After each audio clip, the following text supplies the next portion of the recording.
this is your first time here, my name is Bemi, and in this video I'm going to be telling you my experience with Implanon implant. A lot of my friends have just had babies, and so they're at the point where they're shopping for a contraceptive. So I'm hoping that this video about Implanon NXT will,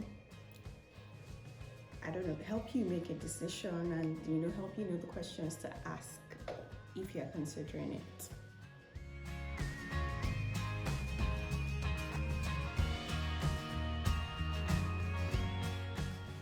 Hi guys, welcome back to my channel.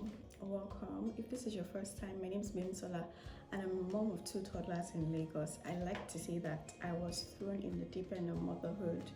So this channel helps me to put out content that I think will be useful for new moms. It's basically about the things I didn't know, and I hope that you will learn. I hope that somewhere along the line I'll make more lifestyle content too. Now, if that's your cup of tea, please make sure you subscribe below. Hit the subscribe button. If this is not your first time and you haven't subscribed, are we really friends? In my last video, I said I was going to post this video last weekend. However, so much was happening that in the face of everything and people being killed and all of that, it felt tone deaf for me to be putting out a video.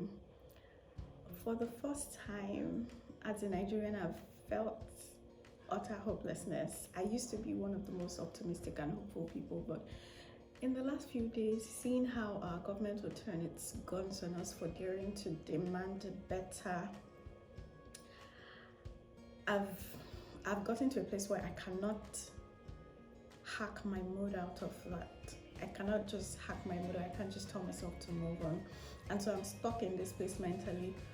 But I have to start picking up the pieces little by little and then doing whatever I can in my own little space to see that Nigeria is better and that Nigeria prevails. I'm praying for everyone who has lost loved ones. God will comfort you. May the souls of the faithful departed rest in peace, and may Nigeria prevail. May we have the Nigeria of our dreams in our lifetime. Amen. Implanon. Okay, so first of all, let me tell you why I got Implanon. If you follow me for a while, you will know that I got pregnant when my first son was about 4 months. So the difference between my 2 children is 13 months. They're 13 months apart. So it went without saying that I was going to get a contraceptive, because I obviously realized that I didn't know jack about natural contraception, which is okay.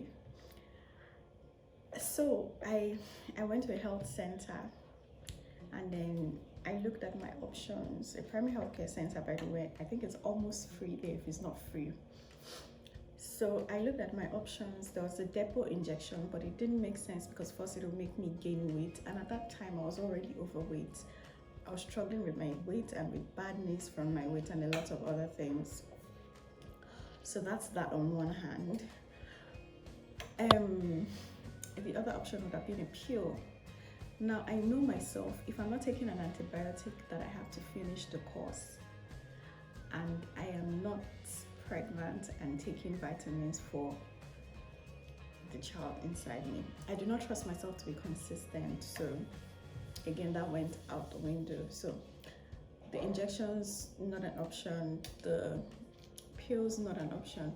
So my next option obviously was the IUD. Now they say that if you are infection prone, then the IUD is not for you. You want to know who is infection prone? Me. So obviously the IUD was not for me. Now, apart from if I was not infection prone, the IUD would have been perfect because it's non-hormonal. At least the ones that we have, the copper IUDs in Nigeria, they're non-hormonal, so it would have been perfect for me. But I was prone to infection, so I couldn't have it inserted. Now the obvious choice was Implanon. They asked me a couple of questions like, am I prone to coughing and all that? And I said no. They asked about my weight. They asked me to get on a scale. They did ask a couple of questions, and when they finished, it looked like Implanon was the best option for me. I had it implanted. Now the whole process takes about 5 to 10 minutes. Obviously, they sterilized the area. For me, it was my left arm, under my left arm. So they sterilize the area with spirits, and then they give you a numbing injection. They did give me a numbing injection, first of all. Then they had this applicator for the Implanon. Now, Implanon is the hormone itself. I think it's etonogestrel. I'm not sure, but I think that's the pronunciation. The hormone itself is in a tiny synthetic tube, very, very tiny, like a nanotube, and it's inserted in your underarms. If you know the size of a spaghettini, like not spaghetti itself, not one, the spaghettini, the thinner one, that's about the width or maybe smaller, and the length is about the length of a matchstick. I don't know if you can see, but I'll try to show you the entire length. So this is the length of Implanon. So I had it inserted that day. Now to the first part of my symptoms. So I got Implanon like 2 or 3 days before I resumed from maternity leave. So obviously I was resuming work, and my kids were resuming creche and all of that, and nothing could go wrong. Lies. So my children got flu from creche, obviously, because that's what babies do. And then they passed it to me because that's what mommies do too. So it didn't seem like a big deal at first. They got better. I mean, it's supposed to be viral and run its course. They got better, but I noticed that with my own flu came cough too. And so I had cough. I took a lot of vitamin C and something else, maybe Puritin and cough syrup that my hospital administered, but they didn't want to give me any antibiotic because they said it was a viral infection and it will run its course. I took all my medication. My kids got better. I got better. My nose dried up, but my cough remained. So I went back to the hospital because I was still coughing, and then it seemed like it was getting more severe. So they gave me another cough syrup because they didn't want to give me medication or antibiotics, seeing as I was breastfeeding, and then they weren't so sure that it was necessary. So I finished that other cough syrup, but I was still coughing, and then I called my dad. My dad is a pharmacist. He's about 60, so he's been practicing for well over 30 years. And then I called him and I'm like, what do you think I should take? I've taken this and this and this, and it didn't work. So he told me to take antibiotics. I can't remember exactly which one I took now, but I know that it was a combination antibiotic. So I took it, I finished my course, but I was still coughing. And then I noticed that, sometimes I'll be coughing and I'll be talking and I'll start gasping for air and I'll be choking. So there was a morning I was taking my kids to the creche, and then I was in a taxi with my kids and I started coughing. I had to open the windows. I opened the door because I started throwing up when I was coughing.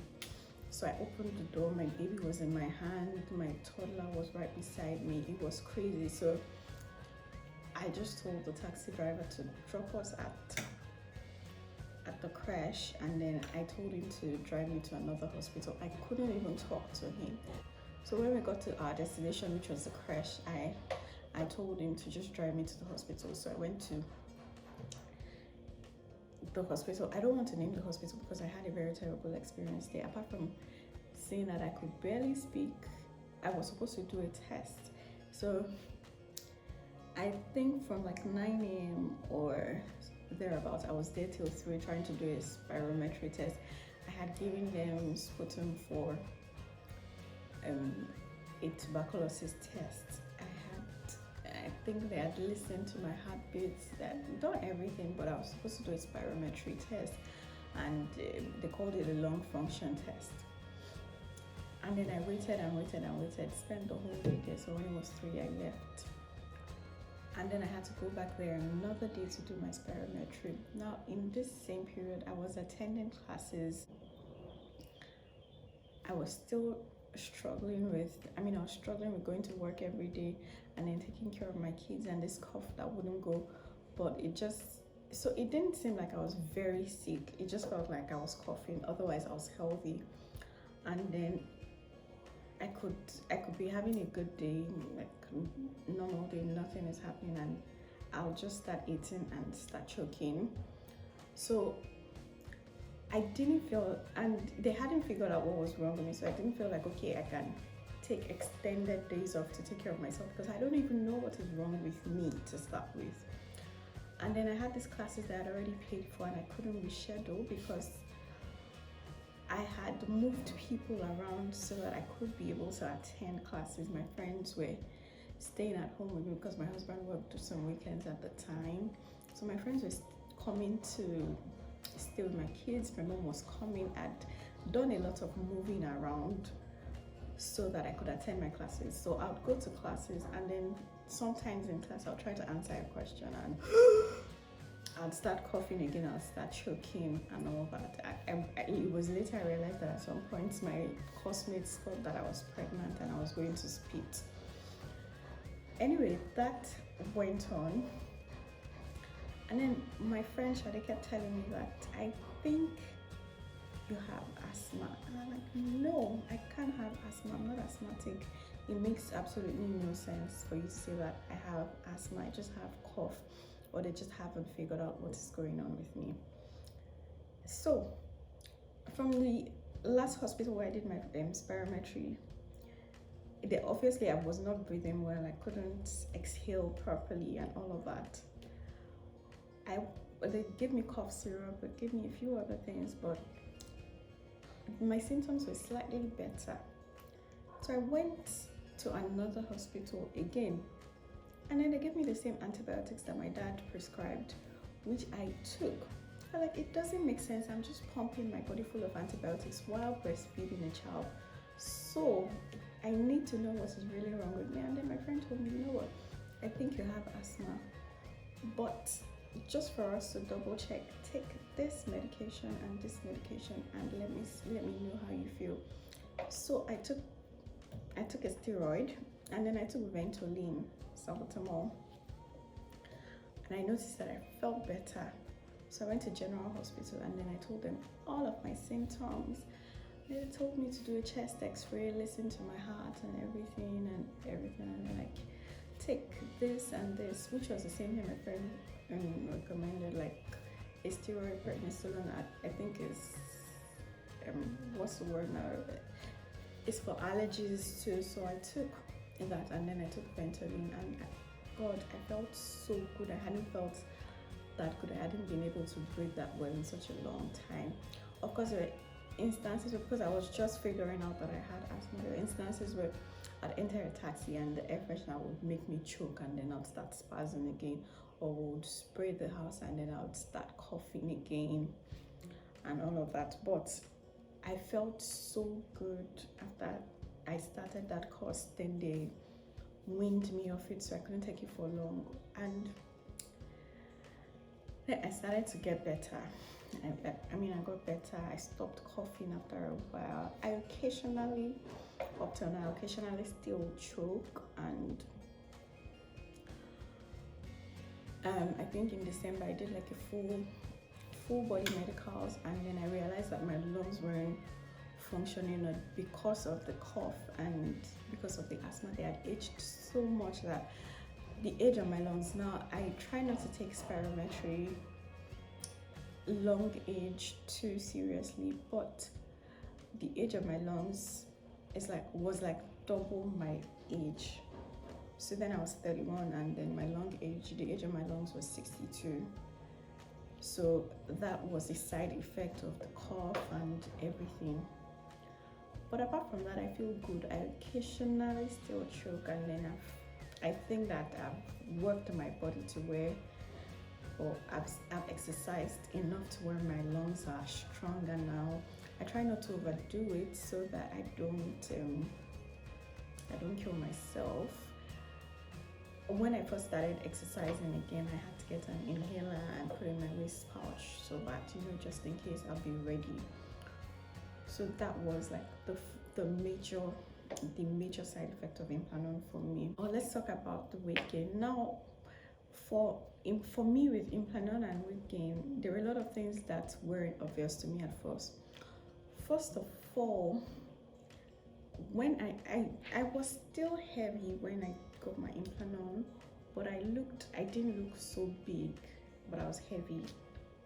However, I noticed that after I got Implanon, I started to look rounder, my cheeks were rounder and all of that. And it didn't make sense because I had started working, and so I was supposed to be moving around a little more than sitting at home and taking care of the baby 24/7. But I noticed that I looked rounder. I think I gained a little more weight, a few more kilos and all that. However, I think that the major reason I gained weight was because I used steroids when I had my first asthma bout with Implanon. So the steroids obviously made me fatter. Steroids make you fat, so steroids make me fatter, and that was how I started to gain a lot of weight.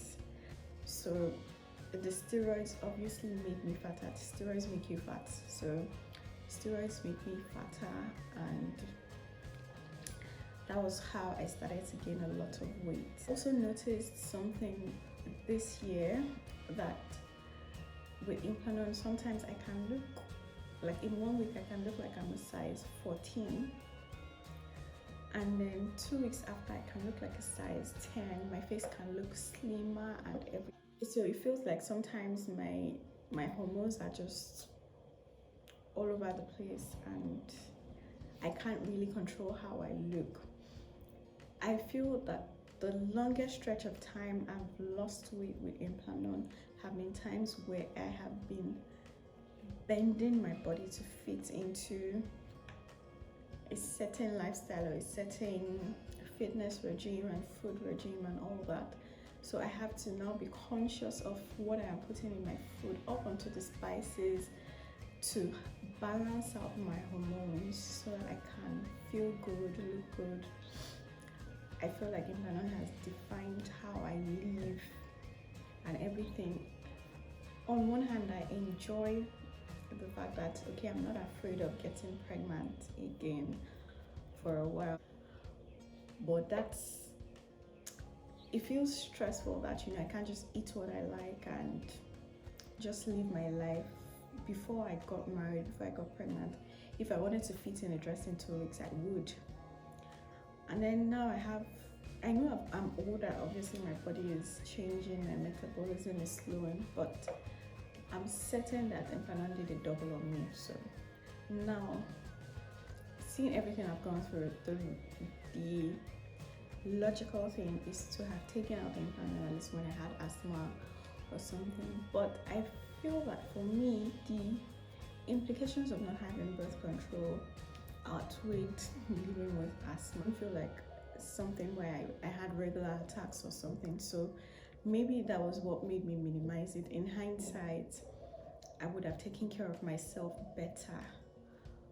But for me, the fear of getting pregnant again, knowing everything that my body went through in both pregnancies and both C-sections, it just felt like too much, and it felt like something that I weighed my options and I chose Implanon.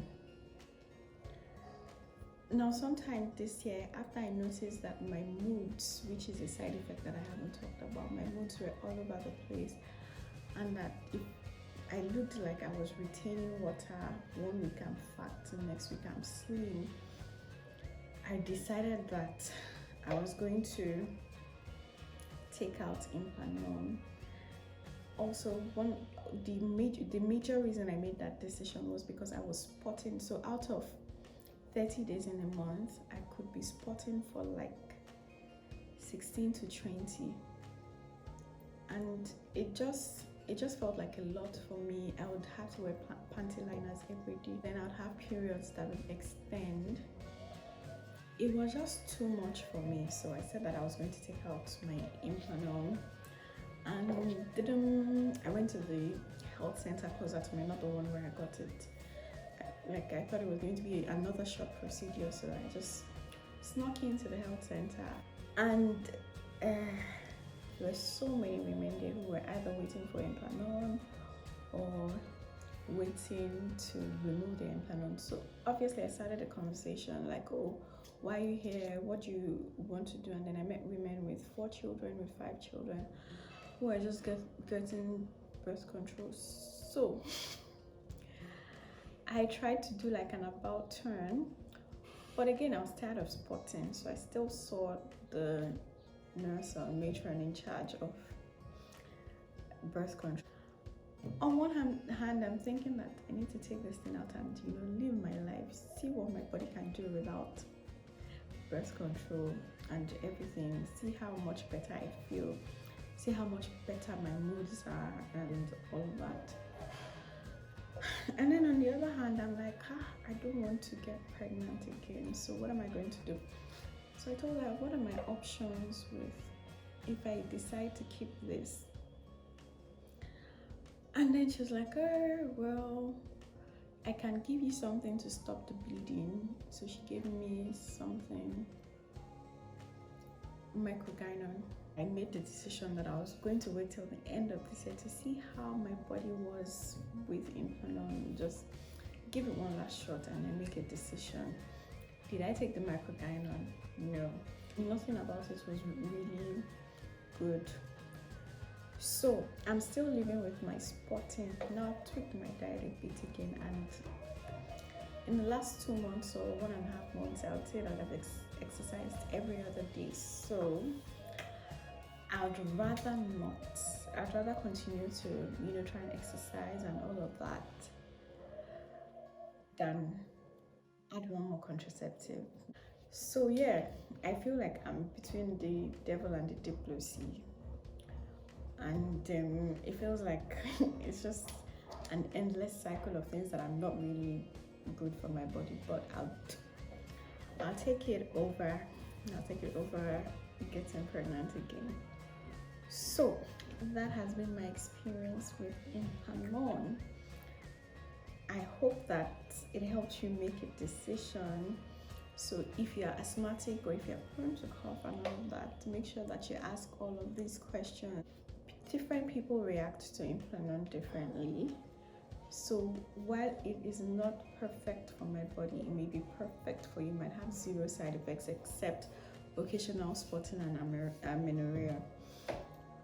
But for me, this is what happened to me. This is my own truth. I hope that if you eventually decide on Implanon, it is much better for you than it was for me. But I doubt that when this one expires in 2022, I doubt that I will be replacing with any other birth control. I'll probably just try to live my best life. I hope that you enjoyed this video. I hope that it helps you make a decision. Don't forget to hit the subscribe button, and if you've missed out on my previous videos, especially for your first timer, then I think you should start with the get to know me video. Thank you, and see you guys next week.